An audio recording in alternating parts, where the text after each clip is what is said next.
kind of funny. The Weber, when they first started making these fancy baskets, they advertised that it's flat and it doesn't deform. Someone just posted recently that they're the one that's built into the portafilter, that's like super thick, heavy metal, all stainless steel. They were saying theirs deformed. But yeah, I noticed on my basket, when it's sitting on this flat wood table, it does wobble, which means it did get a little bowed. It's hard to see with your naked eye, but it wobbles. It's still less than with most baskets. And this is the big boy. I think I used this like 3 times maybe, and like I don't even know if I ever got dialed it in where it's 9 bars of pressure or higher. So it hasn't really been stress tested, and you can see it's more stable. Like it wobbles a little. If I use this for actual, if I used it more and did 9 bar shots, then I think it would get just as deformed as this one, where it wobbles a little more. But surprisingly, maybe I haven't used it that much, because I haven't used it as much as the Weber one.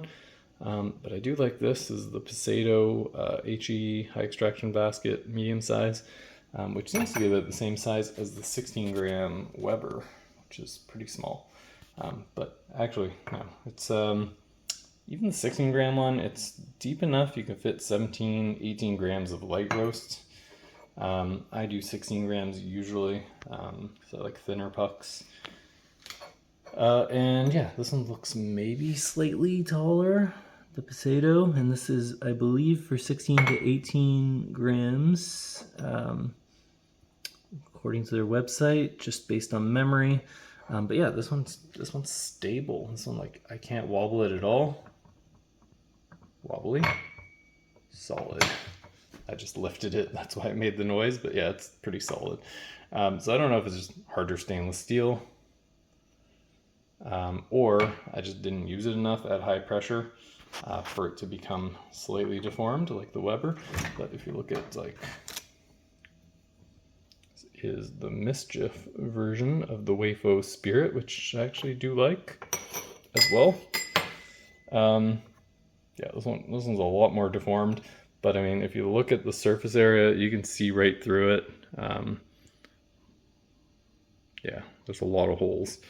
So it's easier to deform. This has more spaced out holes. The Pasado one, I don't know, maybe less spaced out than the Weber. It might have more holes.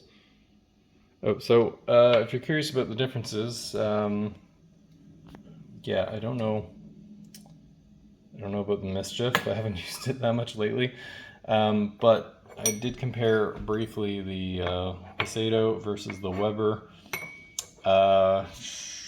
And yeah, so I noticed one main difference. They're both good, I like them, but I noticed less acidity out of the Pasado and maybe slightly lower flavor clarity as a result. I tie the clarity in with acidity often. It seems to go hand in hand.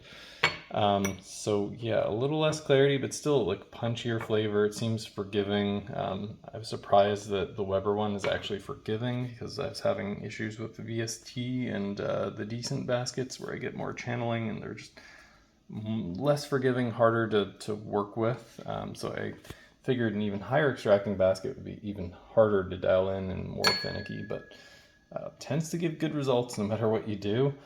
So I really like the Weber baskets. It does have more pronounced acidity, punchier flavors versus like a decent or VST basket. This is my old favorite one, I think. Yeah, this is the 15 gram decent basket, which I believe is manufactured by VST, but it's a little different.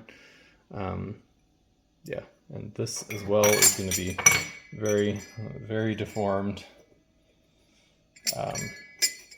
But you know what? I don't think it makes a difference. Weber was marketing it like their baskets don't bend, and that's going to make so much better of an extraction. But no, I don't think that's much of a factor. I think the difference is the holes, the quality of the holes, the spread of the holes, the fact that it has straight down walls, which most of these, I mean, the high extracting baskets will have straight down walls.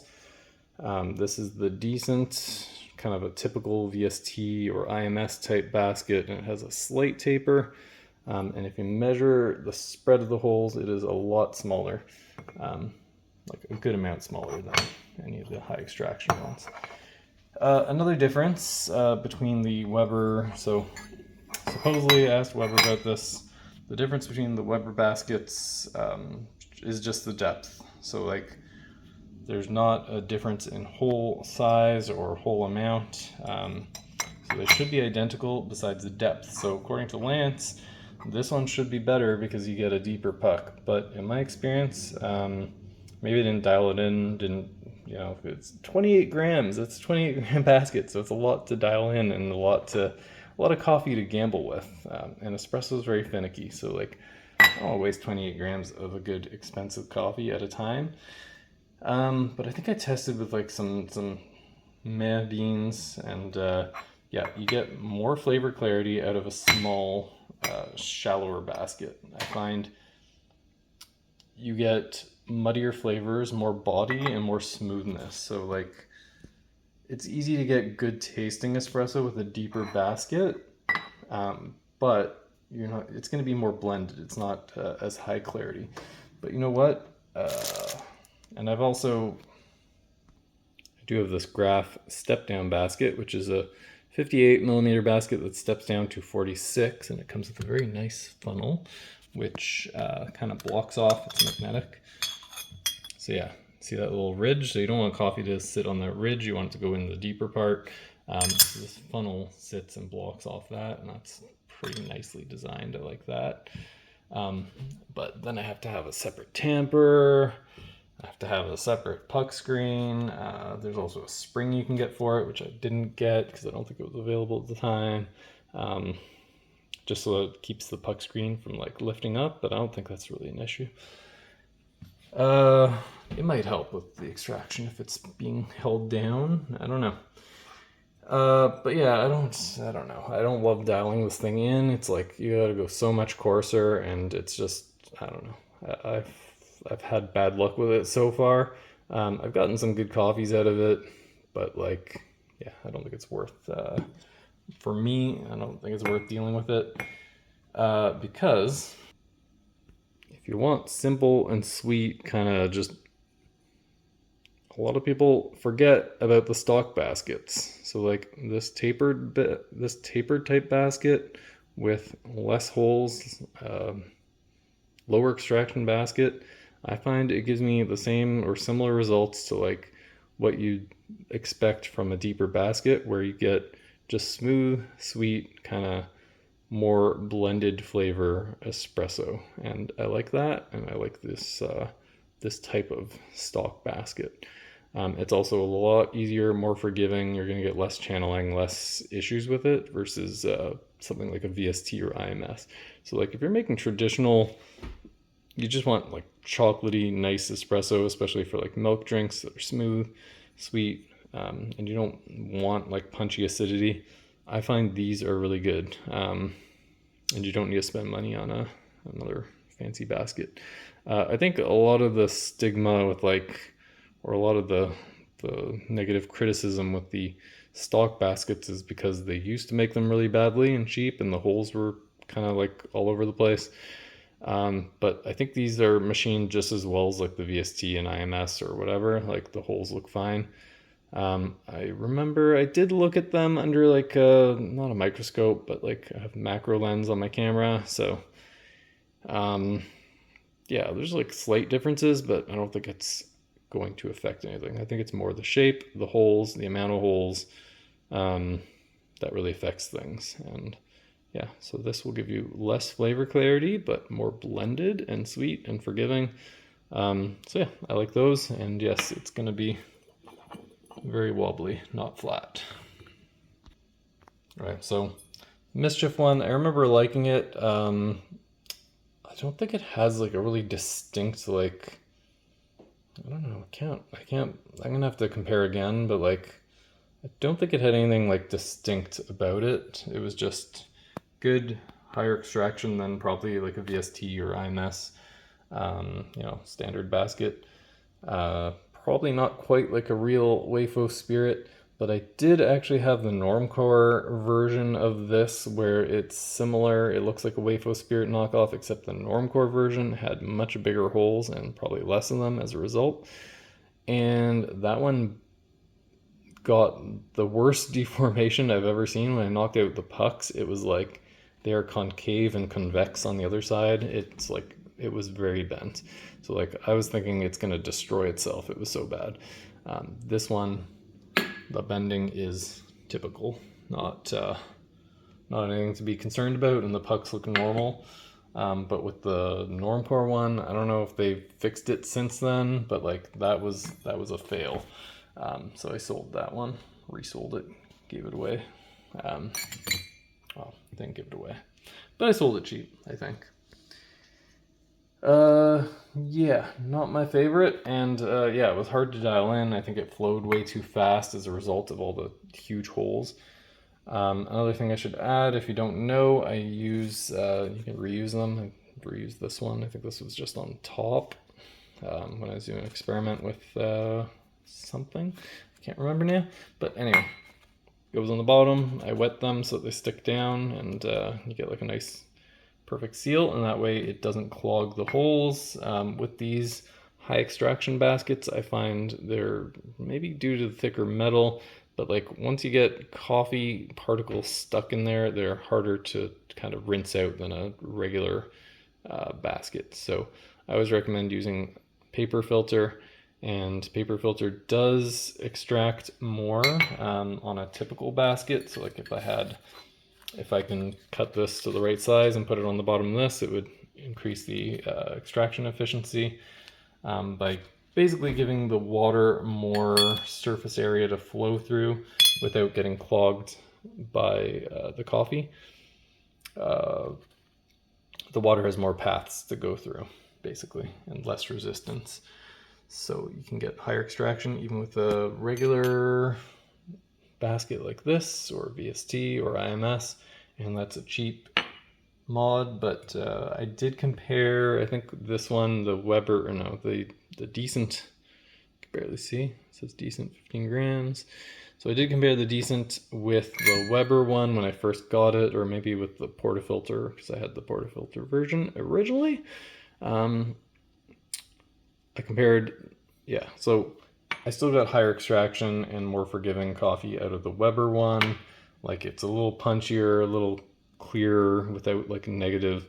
You'd think a higher extraction basket means like it's going to also increase the negatives. Like if you have acidic coffee or bitter coffee, or, you know, it's going to like make that intense as well, but seems pretty forgiving.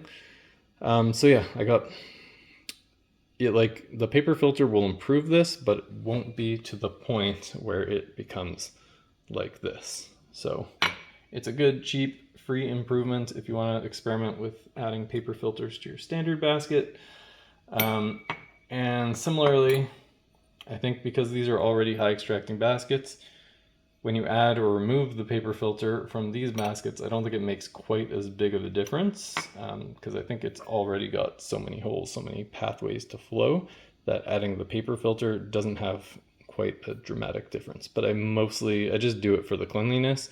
Also, there's people that are worried about something in coffee that may increase your cholesterol, your blood cholesterol. So yeah, it may have additional health benefits, or prevent a health negative, basically, by using the paper filter.